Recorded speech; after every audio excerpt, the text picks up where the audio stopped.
This is an attack on football. It destroys a system which worked perfectly fine for years.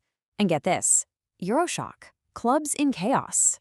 Now, those weren't just headlines from some sensationalist tabloids. That was the literal apocalyptic reaction from top football officials back in 1995. They genuinely thought the sport they loved was facing absolute destruction. So today, we're going to explore exactly why they were panicking so hard and look at the massive stakes of a single legal ruling that basically hit the sports world like a meteor. Welcome to this explainer on the Bosman Ruling. Our core narrative today centers around an obscure, honestly pretty unknown player whose personal legal fight inadvertently created the hyper-lucrative, totally chaotic, and completely borderless modern football industry we all know today. Okay, let's dive right into this. How exactly did one totally average player force the biggest, wealthiest, and most entrenched sports leagues on earth to completely rewrite their rules overnight? Well, to understand the sheer magnitude of what happened here, we've got to look at the world this player was actually operating in. Part 1. Football before the ruling. So, before this legal shockwave hit, the rules of European football were honestly bizarre and incredibly restrictive. I mean, think about your own job for a second. When your contract is up or you just decide to quit, you are legally free to go work for a competitor, right? That's just standard employment. But for a pre-1995 footballer, totally different reality. Even after a player's contract officially expired, they were essentially held hostage. The club retained their rights and could demand massive transfer fees from any new team that wanted to sign them. And if the clubs couldn't agree on a price, the players simply wasn't allowed to move. On top of that, European teams were strictly limited to a maximum of just 3 foreign workers per squad. It was a completely closed, tightly controlled economy. Part 2. Enter Jean-Marc Bosman. Our protagonist here wasn't some global superstar. He was a moderately talented Belgian player named Jean-Marc Bosman, who was just making a living at his local club, RC Liège. Let's walk through his timeline real quick. In 1990, Bosman's contract with Liège expires. The club decides they want to keep his rights, but they slash his pay from 120,000 Belgian francs down to just 30,000. That is a massive 75% pay cut. Naturally, Bosman looks for a new gig and finds a French second division club, Dunkirk, who actually wants to sign him. But remember those crazy pre-1995 rules? Liège demands a hefty transfer fee. They doubt Dunkirk can pay it, and they completely block the transfer. So when Bosman refuses to accept his slashed salary, Liège outright suspends him. While fighting this in court, Bosman is essentially exiled. He's forced to play in the amateur leagues for the next 5 years. His professional career was practically destroyed over a contract that had already ended. Now, to truly grasp the gravity of this situation, we're grounding our explainer today in some rigorous academic analysis. Specifically, we're drawing from a highly detailed thesis out of the University of Twente that examines the far-reaching legal and economic effects of this exact case. Because, guys, this isn't just sports trivia. This was a foundational shift in European labor law. Part 3. The shocking legal verdict. So down in the amateur leagues, Bosman and his lawyer, Jean-Louis Dupont, cooked up a strategy to bring down the old system. The absolute linchpin of their argument was Article 48 of the Treaty of Rome. Translating that dense legal jargon into basic human rights, Article 48 essentially guarantees the free movement of workers within the European Union, without any discrimination based on nationality. Dupont argued a very simple, brilliant premise. Footballers are professionals. They do this for a living. Therefore, they are workers, and as European workers, holding them hostage for transfer fees after a contract ends or restricting them with foreigner quotas when they're EU citizens is a direct violation of their fundamental rights. The football establishment completely scoffed at this. They claimed sport was this separate entity, a special cultural institution that was entirely exempt from standard labor laws. But on December 15, 1995, the European Court of Justice dropped the hammer. They ruled completely in favor of Bosman. Transfer fees for out-of-contract EU players?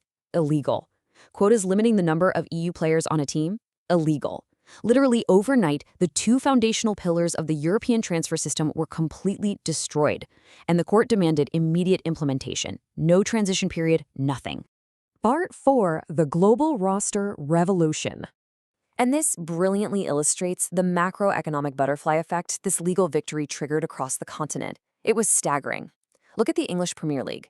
Just before the ruling in the 94-95 season, foreign players made up about 27% of starting rosters. Fast forward into the post-Bosman era, and that number absolutely explodes to a whopping 63%. Because teams were no longer handcuffed by quotas for EU players, the talent pool went from hyper-local to completely global in the blink of an eye. This explosion of foreign talent led to some really crazy real-world examples on the pitch. Clubs just completely abandoned domestic reliance. In 1999, Chelsea became the first English team to field a starting 11 with absolutely zero English players. In April 2001, Energy Kappas fielded 11 non-German players in the Bundesliga. Arsenal famously built a roster featuring 23 foreign players. The local identity of these clubs began to totally shift into these multinational conglomerates of elite talent. Part 5. Exploding salaries and debts. But the free movement of players was really only half the story. The power dynamic fundamentally shifted directly into the hands of the players, which caused an absolute explosion in wages. See, football officials were originally terrified that the Bosman ruling would kill the transfer fee entirely. Ironically, the exact opposite happened. Because out-of-contract players could now leave for free, clubs absolutely panicked. To lock down elite talent, they started offering massive long-term contracts and paying astronomical transfer fees for players before their contracts expired. By 2002, Real Madrid paid a mind-blowing, record-breaking 73.5 million euros just to acquire Zinedine Zidane. The mega transfer era had officially arrived. So where exactly did all this new money go? Straight into player wages. Pre-Bosman, player salaries consumed roughly 37% of a club's total expenses. It was a pretty balanced ledger. But post-Bosman, because multiple clubs across Europe could now bid on the exact same free agents, we saw a massive bidding war. Player wages rapidly devoured club budgets, jumping to an incredible 65% in Spain, 63% in France, and 62% in Italy. The players were finally cashing in on the massive revenues they were generating. But there was a deeply perilous side to this whole race to the top. Desperate to stay competitive in this wild, expensive new free market, clubs began spending money they simply didn't have, and this created a massive financial crisis. By the 2002-2003 season, the Italian league found itself carrying a catastrophic total deficit of 1.15 billion euros. Top clubs were suddenly facing bankruptcy, proving that the modern football economy was just as volatile as it was lucrative. Part 6. The True Legacy. As we look back now, the lasting consequences of this new free market are incredibly complex. The legacy of Bosman is really a tale of two extremes. On one hand, you have the superstars, right? These mega-rich, global icons who enjoy complete freedom of movement and generational wealth. But on the flip side, you have the unintended consequences. Take Belgium, for example.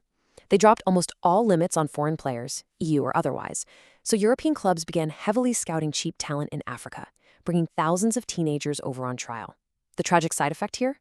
Many of these youths, who ultimately didn't make the professional cut, were just abandoned by scouts, left stranded in Europe with no return ticket and no legal right to work. It's a really harsh human cost of an unregulated global sports market. Which leaves us with a massive question to end on. Can the genie ever be put back in the bottle? There are ongoing, fierce debates among football's elite about reclaiming the past. Figures like Franz Beckenbauer and organizations like FIFA have continually floated ideas like the 6+5 rule, a mandate requiring teams to field at least 6 domestic players, effectively trying to force local talent back onto the pitch and cap the foreign invasion. But considering the ironclad European labor laws that Bosman cemented, is that even legally possible anymore? Has Jean-Marc Bosman, a player most people had frankly never heard of, permanently rewritten the DNA of the world's most popular sport? It certainly seems so. And the chaotic, thrilling, and sometimes ruthless football economy we watch every single weekend, that is his enduring legacy.